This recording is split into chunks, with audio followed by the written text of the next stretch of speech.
O mundo continua maluco. Na primeira parte, nós vimos a origem do anticristo, as primeiras profecias que os anjos de Deus entregaram para o profeta Daniel sobre como seria a sua chegada. Mas agora, nós veremos os dois principais sinais do fim dos tempos e, consequentemente, veremos com profundidade como se dará a sua vinda, sua materialização. Vamos ver sobre sua marca, o famoso 666. Quais serão os sinais? Como o mundo estará? Como ele virá? Será que está próximo? E principalmente, como não ser enganado por ele.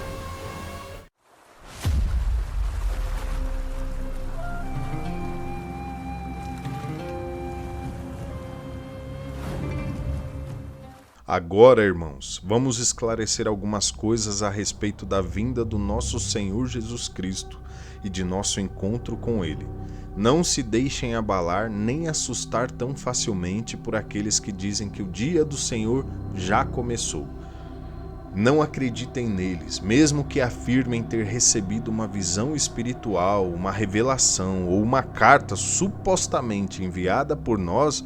Não se deixem enganar pelo que dizem, pois esse dia não virá até que...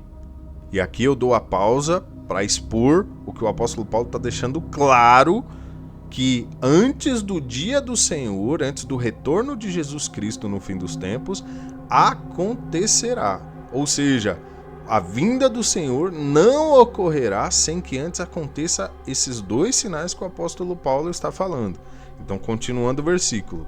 Esse dia não virá até que 1. Surja a rebelião. A rebelião, em algumas traduções, está apostasia. A maioria das traduções, na verdade, está com a palavra apostasia. Eu estou usando aqui a versão NVT de tradução, que eu gosto muito. Em outras ainda, tem a grande revolta contra Deus. No original grego, o versículo está com a palavra apostasia, que significa apó, prefixo que significa para longe de ou separação, estasis, que deriva de um verbo relacionado a estar firme, posição ou estado estabelecido. Logo, apostasia significa para longe de estar firme com Deus, uma rebelião contra Deus, um desvio espiritual, rejeição da fé ou afastamento da verdade bíblica, tanto individual quanto coletiva. Jesus também fala desse sinal quando ele fala em Mateus 24 sobre os sinais do fim. Muitos se afastarão de mim e trairão e odiarão uns aos outros. Mateus 24:10. Esse sinal que Paulo está falando, definindo como o primeiro sinal antes da vinda de Jesus, é o resultado da fase espiritual do anticristo. Haverá um grande distanciamento, as pessoas se revoltarão contra Deus, contra o ensino de Deus. As pessoas perverterão para servir aos seus próprios desejos e opiniões. A verdade vai ser combatida não somente pelo mundo, mas pelos próprios cristãos, como já vimos nos outros versículos de como as pessoas estarão, como os cristãos estarão no fim dos tempos. Quando vemos o que está acontecendo hoje no mundo todo, a sensação que eu tenho, pelo menos particularmente na minha humilde percepção, é que nós já estamos exatamente nessa fase, inclusive numa velocidade e intensidade tão grande que é inevitável não perceber como as pessoas estão deixando de lado tudo que sempre seguimos, especificamente falando agora dos cristãos. Visões, padrões de casamento, sexualidade, santidade, abandono do pecado estão aos poucos sendo abandonados e dando lugar a doutrinas que focam mais nos prazeres, nas bênçãos, nas conquistas. O povo que antes jejuava e orava com muita frequência, como podemos testemunhar tanto no livro de Atos como na Didaquê, o povo que era perseguido, reconhecido por sua santificação e acabava morrendo e derramando sangue pela santidade que carregava, falava, hoje é muitas vezes confundido com palestras coach de autoajuda e baladas festeiras cristãs, baladas gospel. Triste, mas esse é um dos sinais, é o primeiro sinal. Você concorda com isso? Você acha que esse sinal já se cumpriu ou está se cumprindo? Você tem a mesma percepção que eu? O que acha? Comenta aí, deixa nos comentários, fala pra mim a sua opinião. Vamos ver se a maioria de nós percebe, sente isso ou não. O segundo sinal, e aí sim nós entramos no ponto derradeiro do surgimento do anticristo. E venha o homem da perversidade, aquele que traz destruição, ou seja, o anticristo. Agora, de fato, estamos falando do próprio em carne, fisicamente palpável. Ele aparecerá antes da vinda do Senhor. E, na realidade, ele será o segundo sinal da vinda de Cristo, dentre os dois sinais que o apóstolo Paulo nos dá. Pois esse dia não virá, a vinda de Cristo, até que surja a rebelião e venha o homem da perversidade, aquele que traz destruição. Após o mundo estar em rebelião, apostatado da fé, rebelião contra Deus, contra os princípios e ensinos de Deus, virá então aquele pelo qual o mundo se adaptou para receber, aquele que vai liderar esse movimento apóstata global. De uma forma completamente contrária da vinda de Jesus, onde o mundo se preparou em santidade, se batizando nas águas e abandonando os pecados, conforme o João Batista instruía e guiava a população de Israel, com o anticristo será o oposto, totalmente o oposto. O mundo vai se afastar, vai se apodrecer em pecado, vai chegar no auge do pecado para então receber fisicamente o líder dessa bagunça toda, o anticristo, o segundo principal e maior sinal da vinda de Jesus. Paulo então descreve como será seu modo de atuação, como ele vai agir. De certo modo, como o próprio Daniel já revelou algumas ações, o apóstolo Paulo também as cita, mas de forma muito mais clara pela revelação do Espírito Santo para a igreja. Ele se exaltará e se oporá a tudo que o povo chama de Deus e a todo objeto de culto, e até se sentará no templo de Deus e se fará passar por Deus. 2 Tessalonicenses 2:4. Vamos analisar então as características do anticristo. A primeira característica, ele será Deus. Então a primeira característica que Paulo destaca sobre as ações do anticristo é a sua atitude de se colocar no lugar de Deus e se declarar Deus. Aqui eu quero abrir aquela questão que ficou para trás e que eu disse que falaria mais à frente, sobre o Messias dos judeus e o Templo de Salomão. Pois os judeus acreditam que o Messias ainda está para vir, e do ponto de vista deles, ele trará um governo de prosperidade e paz mundial. É interessante, vejamos o que Paulo fala em 1 Tessalonicenses 5, do 2 ao 3. Pois vocês sabem muito bem que o dia do Senhor virá inesperadamente, como ladrão à noite, quando as pessoas disserem tudo está em paz e seguro, paz e segurança, então o desastre lhe sobrevirá repentinamente, como iniciam as dores de parto de uma mulher grávida, e não haverá como escapar, ou seja, de surpresa. Então, o Messias, aguardado pelos judeus, vai estabelecer uma paz e prosperidade, vai estabelecer um reino perfeito do mundo, e reinando a partir de Jerusalém. Para isso, ele precisaria de um templo, e, portanto, para eles, um forte sinal da vinda do Messias seria a construção do terceiro templo. Isso é interessante, porque é exatamente o contrário dos cristãos, que aguardam com esses mesmos sinais um falso Cristo executando esses milagres. Então, do ponto de vista cristão, o versículo do acordo de paz de Daniel, que diz que esse rei estabelecerá um acordo que iniciaria os sacrifícios e ofertas no templo, enquanto do ponto de vista cristão é o anticristo, do ponto de vista judeu é um forte indicativo do Messias. O governante fará um tratado com muitos por um período de 1 semana, mas depois de metade desse tempo ele acabará com os sacrifícios e com as ofertas, e numa parte do templo ele colocará uma terrível profanação, até que o destino declarado para esse profanador seja finalmente derramado sobre ele. Mas o anticristo trairá os judeus, colocará uma profanação que, pelo contexto, dá a entender que será algo que referencia a ele mesmo, pois ele se declara Deus e ataca esse povo que fez acordo com ele. Então descarregará sua ira sobre o povo da Santa Aliança e recompensará os que abandonarem a aliança.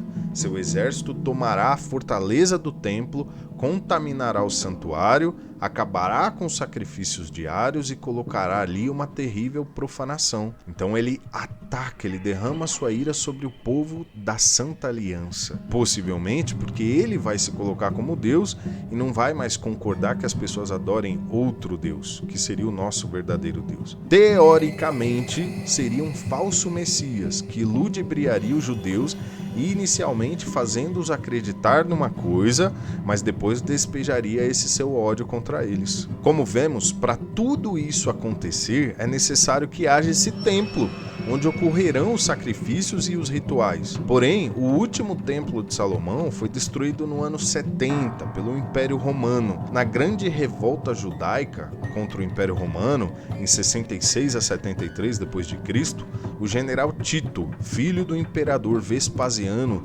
fez um cerco a Jerusalém com 4 legiões romanas.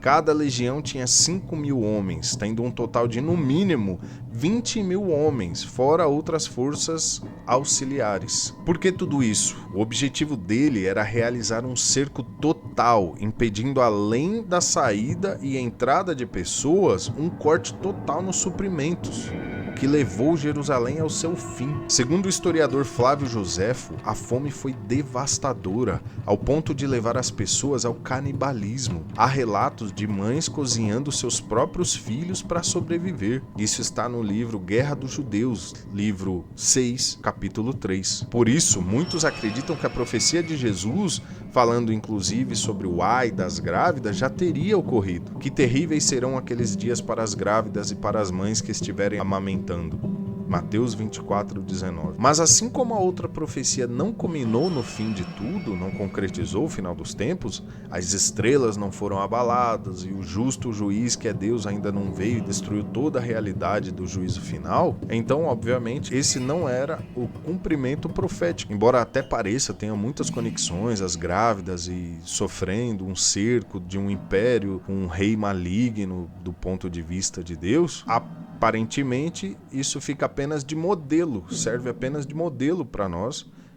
e exemplo para o futuro, como foi no caso do tempo de Noé, onde o próprio Jesus diz que aquilo foi um exemplo para o verdadeiro final. Quando o Filho do Homem voltar, será como no tempo de Noé. Nos dias antes do dilúvio, o povo seguia sua rotina de banquetes, festas e casamentos, até o dia em que o Noé entrou na arca. Não perceberam o que estava para acontecer até que veio o dilúvio e levou a todos. Assim será na vinda do Filho do Homem. Mateus 24, 37 ao 39. Da mesma maneira como o ocorrido no tempo de Noé serve de exemplo para o verdadeiro final dos tempos, o ocorrido com Jerusalém também serve de exemplo para o final verdadeiro, para o último fim dos tempos. Quando o general fez a resistência romper, ele invadiu Jerusalém e destruiu o templo completamente, e até hoje segue destruído. Deste modo, para que esse rei, o perverso, venha e se sente no templo e afirme ser Deus, como disse Paulo e Daniel, é necessário que o templo seja reerguido. E isso é o que muitos esperam como um sinal da vinda do anticristo. A segunda característica, poder, sinais e autoridade. A segunda atitude deste ser será demonstrar poder em diversas esferas. Ele terá grande influência política, militar e religiosa e realizará sinais e prodígios com o poder do próprio Satanás, realizando diversos milagres. Esse homem virá para realizar o trabalho de Satanás, com poder, sinais e falsas maravilhas. 2 Tessalonicenses 2:9. Isso deixa claro que ele terá em seu pano de fundo uma cara de sobrenatural, com uma aura de influência religiosa. Vamos entrar no livro mais temido por muitos para detalhar isso. Apocalipse. João, neste livro, fala sobre uma besta, cujo qual, pelas características, fica evidente que se trata do anticristo. Mais especificamente no capítulo 13. Vejamos, vou sintetizar o capítulo para focarmos no que realmente é inteligível para nós e para nossa compreensão. Então vi sair do mar uma besta, e o dragão deu à besta seu poder, seu trono e grande autoridade. Vi que uma das cabeças da besta parecia mortalmente ferida, mas o ferimento mortal foi curado. O mundo inteiro se maravilhou e seguiu a besta. Adoraram o dragão por ter dado à besta tamanho poder e também a adoraram. Quem é tão grande como a besta, diziam. Quem é capaz de lutar contra ela? Então foi permitido à besta falar grandes blasfêmias e lhe foi dada autoridade para fazer o que quisesse durante 42 meses. Ela blasfemou terrivelmente contra Deus, difamando seu nome, seu tabernáculo e os que habitam no céu. Foi permitido à besta guerrear contra o povo santo e vencê-lo, e ela recebeu autoridade para governar sobre toda tribo, povo, língua e nação. E todos os habitantes da terra adoraram a besta. Apocalipse 13, do versículo 1 ao 8. Aqui nós já vemos muitas descrições que se conectam com as afirmações das profecias de Daniel e de Paulo, como receber poder e autoridade do dragão, que é Satanás, foi permitido falar grandes blasfêmias contra Deus, contra o céu e contra o povo de Deus, foi permitido guerrear contra o povo de Deus e vencer. São muitas conexões com as outras profecias, principalmente de Daniel e de Paulo. Então nós vemos que estamos falando aí da mesma criatura. E aqui nós até vemos uma coisa muito interessante. Ele recebeu autoridade para governar sobre todos os povos, nações e línguas. Um governante global. E Paulo continua, com todo tipo de mentira perversa para enganar os que estão caminhando para a destruição, pois se recusam a amar e a aceitar a verdade que os salvaria. Portanto, Deus fará que sejam enganados e eles crerão nessas mentiras. Então serão condenados por ter prazer no mal ao invés de crer na verdade. Em total concordância com o que diz João, continuando em Apocalipse. E todos os habitantes da terra adoraram a besta. São eles os que não têm os nomes escritos no livro da vida, que pertence ao Cordeiro, que foi morto antes da criação do mundo. Quem é capaz de ouvir, ouça com atenção. Quem estiver destinado à prisão será preso. Quem estiver destinado a morrer pela espada, morrerá pela espada. Isso significa que o povo santo deve ser perseverante e permanecer fiel. Apocalipse 13, do 8 ao 10.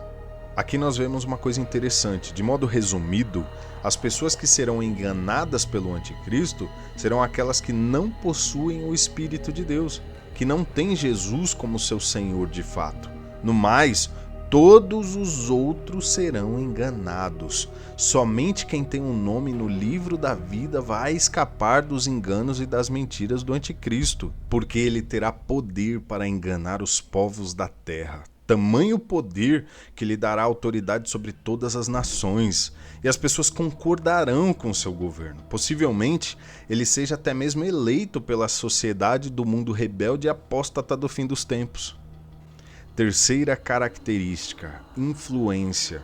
Ele terá ainda uma terceira característica muito forte, que é reflexo da primeira e da segunda. Vamos analisá-la. Então vi outra besta que saiu da terra. Tinha 2 chifres como de cordeiro, mas falava com voz de dragão.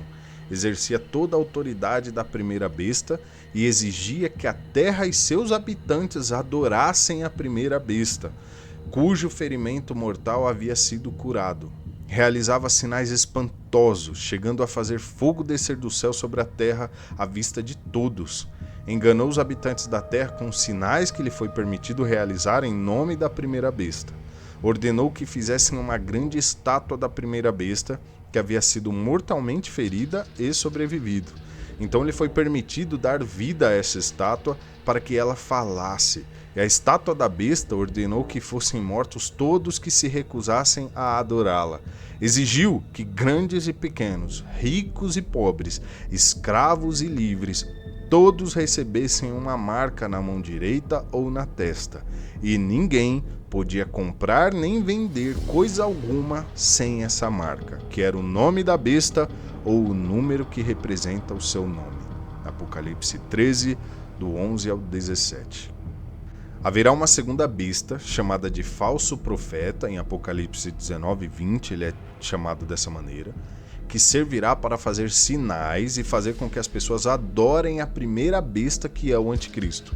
Essa segunda besta fará com que a primeira, que é o anticristo, ganhe poder e autoridade espiritual além de política, se tornando o ser mais influente do mundo, por toda essa adoração que o falso profeta vai exigir para a primeira besta. E uma coisa que é importante e válido destacar é que em Apocalipse 13, diversas vezes o apóstolo João fala que essa besta recebeu uma ferida e foi curada, mortalmente ferida e foi curada, como se o anticristo sofresse uma tentativa de homicídio, aparentemente na cabeça, e sobrevivesse. E isso causaria espanto no mundo todo, seria um sinal miraculoso para o mundo todo. Outra consequência da sua influência é que, claro, o anticristo teria um sistema financeiro centralizado, onde ninguém poderá comprar ou vender se não tiver a marca dele. Aqui é preciso sabedoria. Quem tem discernimento, trate de entender o significado do número da besta,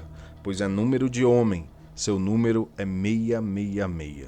Apocalipse 13, versículo 18. O famoso 666, a marca que o anticristo usará para controlar e oprimir o povo de Deus que o rejeitou. A principal ferramenta da sua influência será essa marca. Alguns dizem que se trata de um equipamento, de uma tecnologia, chip. Não estou preparado. Em teste desde o final dos anos 1990, o implante de chip em humanos já é usado em várias partes do mundo. No ano passado, uma pesquisa feita com 4.000 pessoas no Reino Unido e na União Europeia mostrou que 51% da população aceitaria implantar o chip no corpo. De fato, ninguém sabe o que é enquanto isso não for revelado. Mas eu gostaria de trazer uma reflexão interessante. Guarde sempre no coração as palavras que hoje eu lhe dou. Amarre-as às mãos e prenda-as à testa como lembrança. Deuteronômio 6, versículo 6 e versículo 8. Essa festa anual será um sinal visível para vocês, como uma marca gravada na mão ou um símbolo colocado na testa. Ela servirá para lembrá-los sempre de manter as instruções do Senhor em seus lábios, pois o Senhor os resgatou do Egito com mão poderosa. Êxodo 13, 9. Essa cerimônia será como uma marca gravada na mão ou símbolo colocado na testa. É uma lembrança de que a força da mão poderosa do Senhor nos tirou do Egito. Êxodo 13, 16. Desse modo, a marca da besta seria como uma alusão ao que Deus fez com seu povo. Seria uma espécie de réplica. E se assim o for, o que é essa marca de Deus? A cultura, fé e história do povo. Deus manda os israelitas guardarem esses ordenamentos como uma marca na mão e na testa, deixando gravado em sua cultura para sempre. E vemos que funcionou, pois mesmo depois de tanta perseguição e sofrimento do povo judeu, eles continuam com a mesma crença, que é o tefilim, que eles amarram na testa e na mão. A marca de Deus resistiu ao tempo e aos adversários, construiu uma cultura, construiu uma ideologia, uma identidade. Essa marca de Deus também é colocada na mão e na testa, dando a entender, se essa reflexão porventura for correta, que a marca da besta seria uma cultura, uma ideologia, onde as pessoas que concordam com ela teriam acesso ao sistema de comprar e vender, e os que rejeitam esse sistema não teriam como acessá-lo por discordar do seu funcionamento. Um exemplo desse cenário, só para ilustrar, apenas exemplo. Imagine que você só pudesse comprar com um determinado cartão ou ferramenta, que só teria acesso quem tivesse um documento vinculado do governo, como um CPF. Sendo algo governamental, todos da população teriam de ter como obrigatório. Quem estivesse cadastrado no banco de dados do governo poderia usá-lo. Mas imagine que esse sistema, em suas cláusulas, implicasse que todo aquele que participa dele deve rejeitar o cristianismo, não deve aceitar Jesus, não deve possuir Bíblia, deve denunciar qualquer um que faça isso e se comprometa a adorar somente a besta, sendo fiscalizado por essas imagens que o falso profeta faz, que ficam de olho, tendo por obrigação cumprir esse comprometimento. Só participaria de um sistema assim quem concordasse com isso, quem concordasse com o anticristo. Ainda existe uma outra versão sobre o que seria a marca da besta, que está baseada na tradução destas letras gregas. Com base em alguns manuscritos antigos, também havia o 616, além do 66. Por que tinha esse erro? Muitos acreditam que isso foi por erro de cópia. Porém, outros acreditam que não seria prudente acreditar que os copistas teriam errado a cópia da palavra simplesmente. E sim que, na verdade, eles teriam dificuldades em copiar aquele símbolo que o apóstolo João estaria fazendo. E essa dificuldade seria porque João escreveu uma palavra e não um número. Só que era uma palavra que não existia na época dele ainda, porque eram símbolos e palavra usada no árabe atual. Esse é o 666, as letras gregas. E o símbolo que talvez João tenha tentado desenhar e os copistas tentaram escrever, acreditando que na verdade era uma palavra, era esse símbolo, que é uma junção de símbolos muito usados hoje pelo Islã. E naquela época não havia essa língua.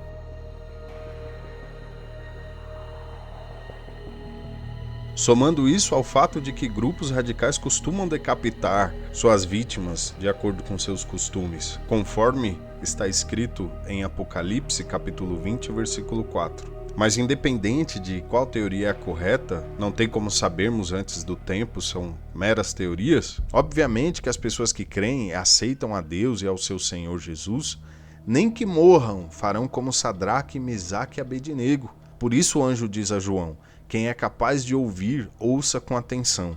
Quem estiver destinado à prisão será preso.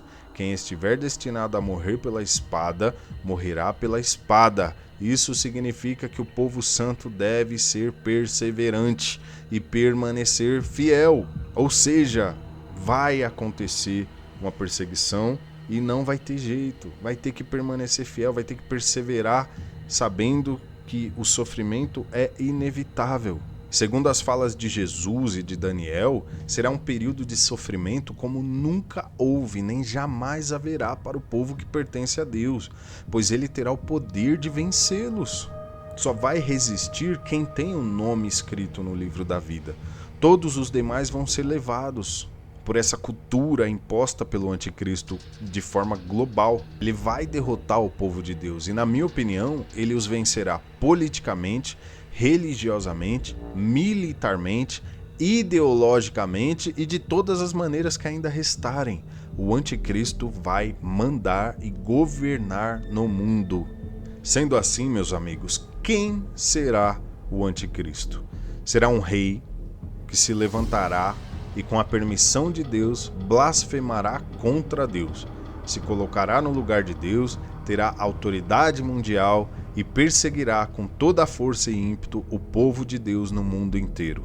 Ele surgirá quando o mundo se rebelar contra Deus e seus ensinos e seguir um caminho pecaminoso como padrão social, e liderará esse mundo imundo. O errado se tornará certo e o certo se tornará errado em sua sociedade. Será o auge do pecado. Mas uma coisa fica evidente: aqueles que possuem o Espírito Santo terão discernimento, e por mais que morram, não irão abandonar o seu Deus e o seu Senhor Jesus. Ainda que lhes custe a vida, eles permanecerão fiéis, sabendo e tendo a confiança em seus corações que, então, o homem da perversidade será revelado, mas o Senhor Jesus o matará com o sopro de sua boca e o destruirá com o esplendor da sua vinda. 2 Tessalonicenses 2:8. Com seu esplendor o Senhor virá e o destruirá para sempre. Então, meus amigos, quando o anticristo virá? Ele, por si só, é o sinal da volta de Jesus. Mas o sinal que precede ele é o mundo, meus amigos. O mundo será o principal sinal. Como Paulo disse que algo detém a sua manifestação, alguns acreditam que é o Espírito Santo, outros acreditam que é a Bíblia, outros acreditam que é a própria igreja sendo arrebatada, mas isso é um assunto para outro estudo. O ponto principal é que uma grande maioria dos cristãos, sim, estarão distantes da fé. O mundo vai abraçar o pecado como nunca antes e os valores serão totalmente invertidos. Mas os cristãos verdadeiros estarão no ápice de sua vida espiritual. Os sábios se tornarão mais sábios e os pecadores se tornarão mais pecadores. Vai ser um momento de muita intensidade. Mas a você, meu amigo, eu faço um apelo. Se você não conhece o Senhor Jesus ainda, se você ainda não se entregou para Ele, meu amigo, entregue-se ao Senhor Jesus. Ele cuidará de você, Ele salvará a sua alma. Ele salvará por toda a eternidade, te entregando o amor que somente Deus tem para te dar. Você não vai encontrar esse amor em nenhum lugar e com nenhuma outra pessoa. Somente o Senhor Jesus pode te oferecer isso. E os cristãos verdadeiros, ainda que o mundo esteja nas trevas, serão luzes, pontos de luz no meio da escuridão. Meu amigo, minha amiga, eu peço que você curta, se inscreva no canal, compartilhe, nos apoie. Dá muito trabalho falar a verdade, ainda mais nos dias de hoje, que parece o princípio dessa grande apostasia. Mas nós não desistiremos, porque a verdade sobreviverá até o último dia e o último segundo. Que a paz do Senhor Jesus Cristo esteja sobre você.